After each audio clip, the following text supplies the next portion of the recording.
Yesterday, I went out to eat with my daughter. We went outside on Lexington Avenue in New York City. I stuck out my 2 fingers, a cab pulled over, and we were on our way. And my daughter asked me a really good question. If you're flagging this guy down in the hustle and bustle of a Manhattan street, how in the world does he see your hand or your fingers indicating that you want to be picked up? There's so much going on. There's traffic, there's people on scooters, there's bikes. How does he notice you? And I actually had the answer because I had just read an interesting theory about this exact concept, and it's called the red car theory. Let me explain how it works. If I ask you, how many red cars did you see this morning on your way to work, yeshiva, school, whatever? You might say, I don't know, 2, 3, not sure, right? But if I tell you, on your way home, pay attention. For every red car that you see, I'll pay you $1,000. When you get home that night, you are absolutely sure how many red cars you saw. There was 4 red cars and 1 was maroon. Maybe I'll give you the extra 1,000 for that. But you're sure because it's important to you to see what you saw.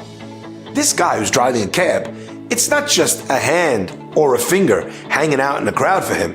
For him, that hand is so important, he has to see it. It's his very parnassah. It's what puts food on his table. It's what sends his kids to school. It's what gets him through the year financially. So he pays close attention and he makes sure to see because seeing is important to him. Red car theory, taxi driver eyes are not only true about things that are important to see.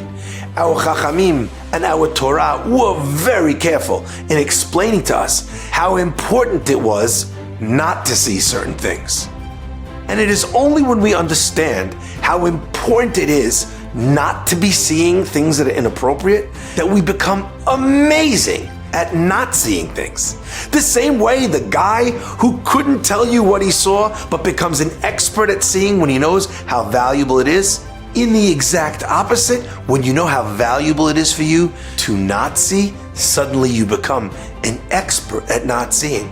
People will sometimes say, what could I do? It's there, it's on the street, how could I look away? Focus on the value, on the schar, on the reward, on the danger, and suddenly you'll realize you have amazing control over what you cannot see.